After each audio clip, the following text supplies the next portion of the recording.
परमेश्वर कबीर जी की शक्ति से प्रभावित होकर के प्रभु के 64 लाख शिष्य हो गए थे। परमात्मा ने ये देखना चाहा कि ये मेरे विचारों को से कितने परिचित हैं, इनके अंदर कुछ दृढ़ता भी है जो ये बोलते हैं कि हम तो मोक्ष चाहते हैं, हम आपके अतिरिक्त किसी को नहीं चाहते हैं, आप हमारे परमात्मा हो, आपसे हमें वो सुख मिले हैं जो हमें कहीं पर भी प्राप्त नहीं हुए थे।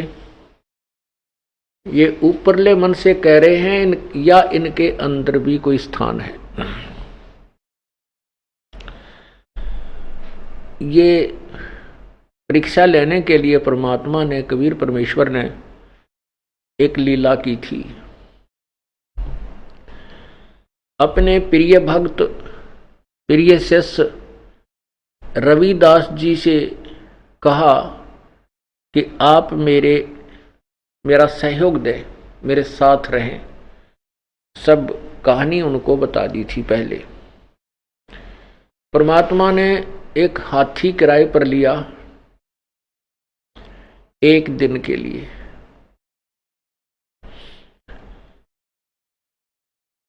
और रविदास को कहा कि आप मेरे हाथी आंकने वाले बनो, पीलवान, हाथी का ड्राइवर बनो आप। और एक लड़की वैश्या थी, जो प्रसिद्ध वैश्या थी उसी काशी नगर में, सब लोग उसके नाम से भी परिचित थे। वो बहुत प्रसिद्ध वैश्या थी, गणका थी। उस लड़की को एक दिन परमात्मा के सत्संग की झलक कानों तक पहुंची। परमेश्वर कहीं सत्संग कर रहे थे, वो लड़की अपने महल में सुन रही थी।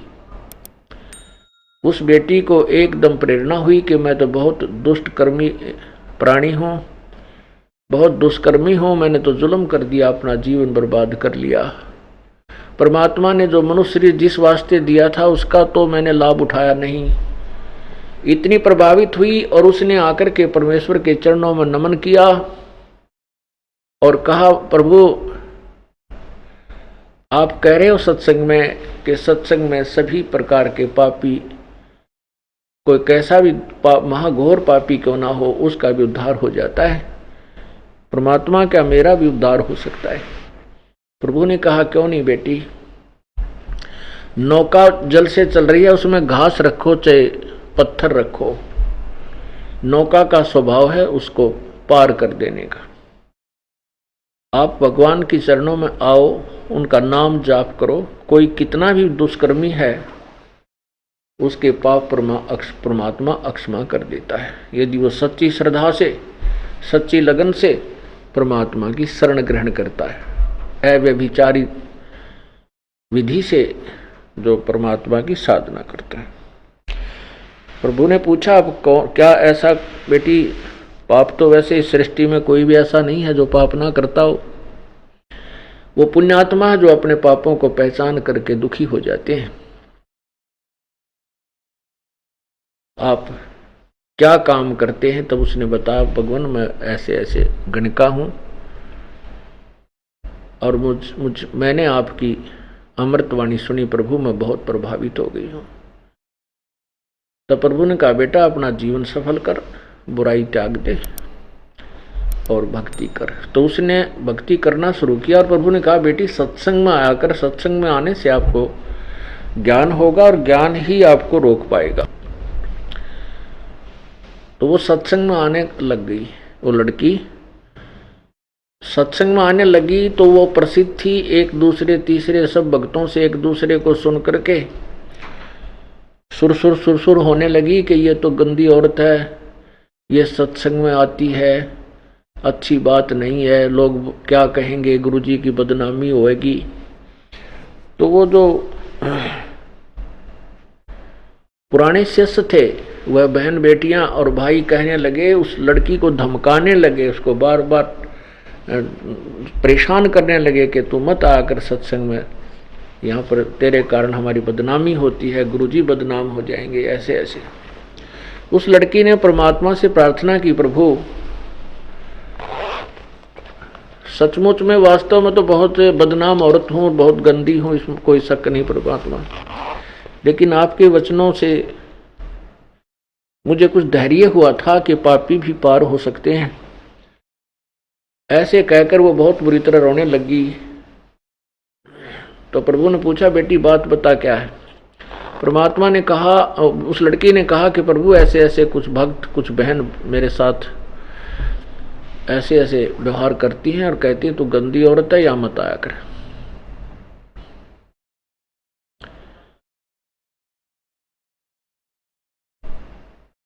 तो परमात्मा ने सत्संग के माध्यम से कई बार उनको समझाने की चेष्टा की। क्या कहते हैं, भाई कुष्टी होवे संत बंदगी कीजिए, हो वैश्या के विश्वास चरण चित दीजिए।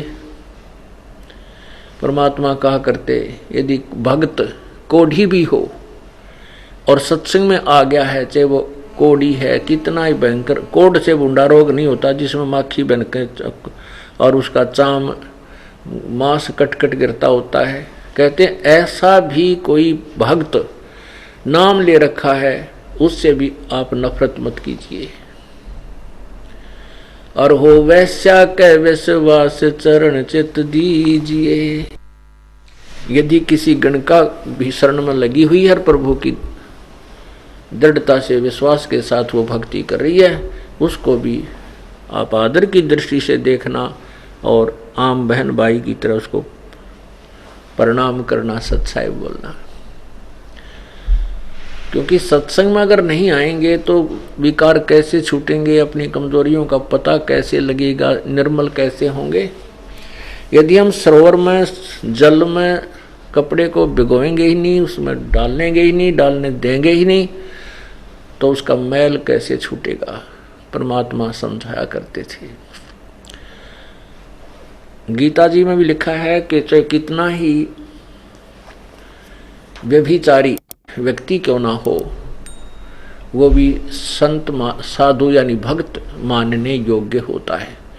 क्योंकि वो सत्संग में आएगा, बुराई कर रहा है, फिर उसको ज्ञान होगा, झटका लगेगा, फिर वो बुराई छोड़ देगा। यदि सत्संग में आएगा नहीं, उसको अच्छे विचार मिलेंगे नहीं, तो दुराचारी व्यक्ति कैसे सदाचारी बन पाएगा।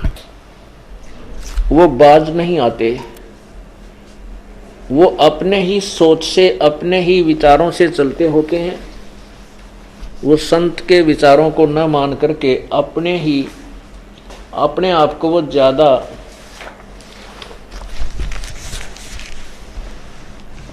चतुर समझदार मान बैठे होते हैं, जिससे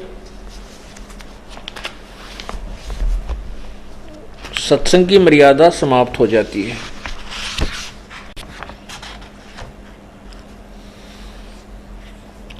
परमात्मा बहुत समझाया करते थे कि भाई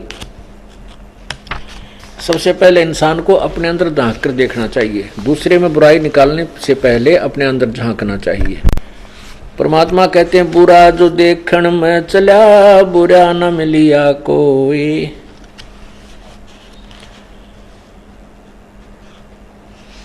जब मन खोजा अपना, तो मुझसे बुरा ना कोई।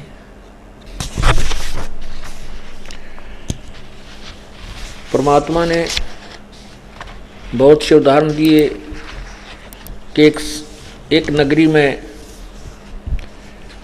एक लड़की को पीटा जा रहा था। सभी कह रहे थे मारो मारो। परमात्मा वो कहते हैं, एक संत वहां पहुंच गए। उसने पूछा कि भाई इस लड़की को क्यों मार रहे हो।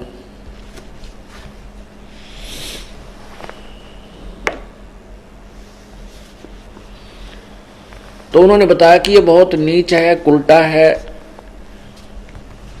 इसने सारे नगर का माहौल खराब कर दिया है। संत ने कहा ठीक है बेटा, ये ऐसे निकम्मे प्राणी को तो अवश्य पीटना चाहिए और भगा देना चाहिए, पर सुनो मैं बताता हूं इसको कैसे सजा दी जाएगी। ताकि इसको अच्छा सबक मिले।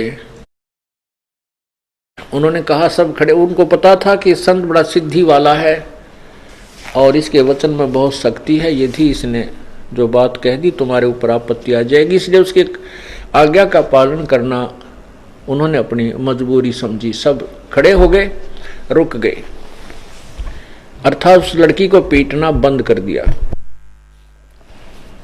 उस संत ने कहा कि तुम सब पत्थर उठाओ और इसको एक एक पत्थर बारी बारी लगाएंगे ताकि अच्छे समय तक इसकी पिटाई हो। फिर कहा कि सब ने जो पत्थर उठा लिया एक एक, तब उन्होंने कहा कि केवल वही पत्थर मारे जिसके मन में जरा भी विकार ना हो और जिसने कोई ऐसा अपराध करने की कभी सोची भी ना हो और ना करता हो। यदि ऐसा है तो पत्थर मारे, नहीं तो वो भस्म हो जाएगा। कहते हैं किसी के भी हाथ में पत्थर नहीं रहा, सब पत्थर गे डालकर अपने अपने घर को चल पड़े। तो परमात्मा कहते हैं, बुरा जो देखण में चला बुरा न मिलिया खोए, जब मन खोजा अपना तो मुझसे बुरा न कोई।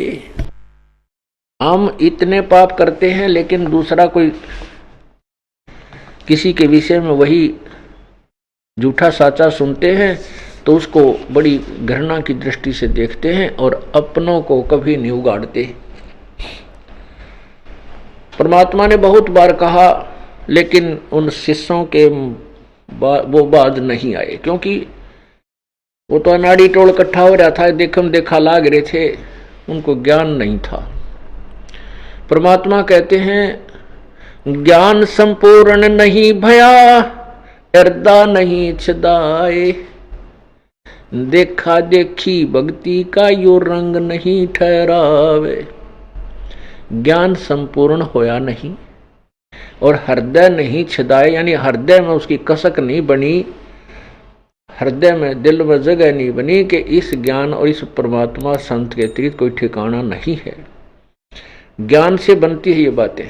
सुख तो छोटा मोटी राहत तो अन्य संत भी दे सकते हैं, झाड़ा लानिए भी दे देंगे, लेकिन वो गधे कुत्ते सूर बनने से नहीं बचा सकते। और भयंकर कोई कर्म की मार आ गई तो वो झाड़े लानिए नहीं बचा सकते। दादू साहब कहते हैं, और संत सब कूप हैं और केते जरीता नीर, दादू अगम अपार है वो दरिया सत कबीर। छोटी मोटी राहत तो साधारण से भी संत दे सकते हैं, लेकिन जैसे कोई कुआं भी लाभ दे रहा है, कुआं केवल पीने के लिए ही काम कर सकता है। और कहते जरीता नीर, जरीता जैसे झरने होते हैं वो थोड़े से अक्षेत्र में सिंचाई भी कर सकते हैं, लेकिन दादू अगम अपार है वो दरिया सत कबीर। तो दरिया की जो कैपेसिटी है, उस दरिया की जो अक्षमता है, वो उन कुओं से तथा उन झरनों से कहीं अधिक है, बहुत अधिक है।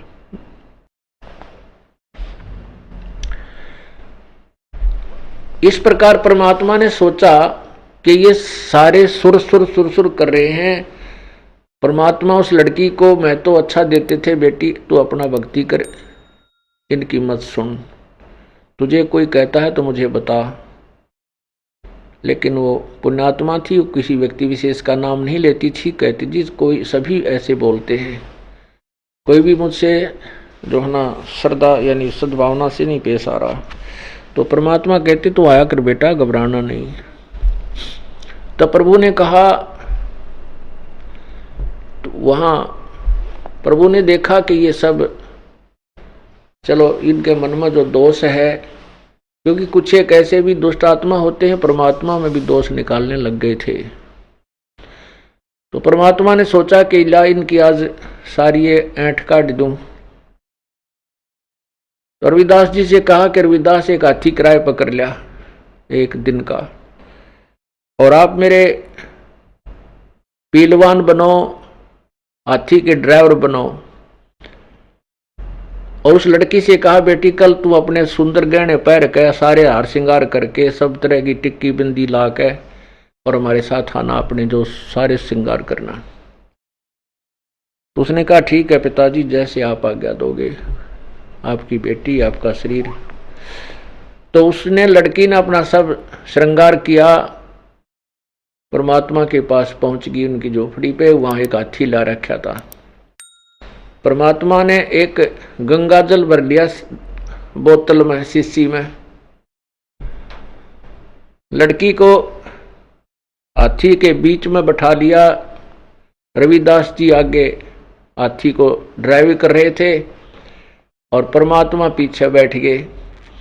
लड़की के कंधे पर हाथ रख के और एक हाथ में वह बोतल जो गंगा जल भर रखी थी, उस शीशी को मुंह का लगा हुआ, ऐसे शराबियों वाली एक्टिंग कर रहे हैं, और लड़की के कंधे पर हाथ उन्होंने रखा हुआ है। और वो सुप्रसिद्ध वैश्या, और कहा, रविदास जी को बता दिया कि उस अच्छे भीड़ वाले बाजार में निकालना अपनी सवारी को। तो काशी के उस बाजार में से निकाल दिया जो जहां बहुत भीड़ लगी होती थी। जो भी देख रहा था वही कह रहा था, ले भाई वो कबीर है वहां, हम तो पहले ही कहा करते थे कि वहां ऐसे होता है, ऐसे होता है, ले आज यह सामने आप पर प्रगट होगी। तो शराबी कवाबी आदमी है कबीर, तो ये देखो शराब पी रहा है। और उस वैश्या के को साथ लिए फिर रहा है।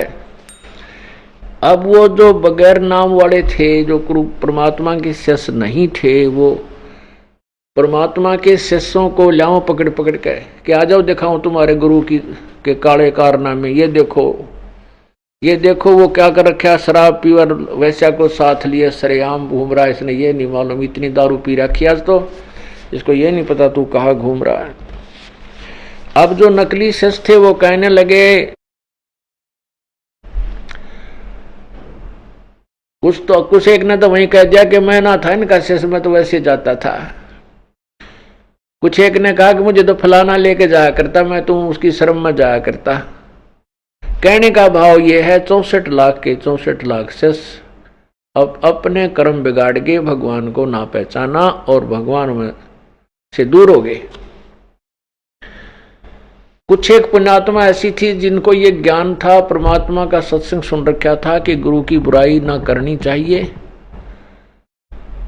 तो उन्होंने बुराई नहीं की परमात्मा की, लेकिन विमुख जरूर हो गए। भक्ति त्याग दी, उनके पास जाना बंद कर दिया, लेकिन गुरु की बुराई नहीं की। तो वो व्यक्ति इतना लाभ उठा गए कि उनको मनुष्य जन्म मिलते रहे, वो क्रेडिट भक्ति का रह गया। और जिन्होंने अपने मुख से भी गुरुदेव की बुराई कर दी कि सचमुच तो निकम्मा था, हमने तो पता नहीं था, तो उनकी भक्ति पर सारी पर क्रॉस लग गया, कांटा लग गया, खत्म हो गई। तो उनमें से उन 64 लाख में से जो ऐसे बच गए, उनको मनुष्य जन्म मिलता हुआ आ रहा है। अब वो फिर परमात्मा प्राप्ति कर लेंगे, लेकिन वो कष्ट बहुत उठा लिया। क्या कितने मनुष्य जन्म हो गए उस दौरान, 500-600 साल में, और कितने कितने कष्ट दुख। तो परमात्मा कहते हैं सतगुर विमुखा युग युग रोवे। तो अब वो जुड़ भी जाएंगे, यदि अभी पार नहीं हुए तो फिर भक्ति उनको अवश्य मिल गई है, परंतु मोक्ष तो नहीं हुआ। जिस कारण से, जिसके लिए सारा कुछ ये क्रियाएं की जा रही थी, सारा ज्ञान दिया जा रहा था, वो सभी व्यर्थ गया।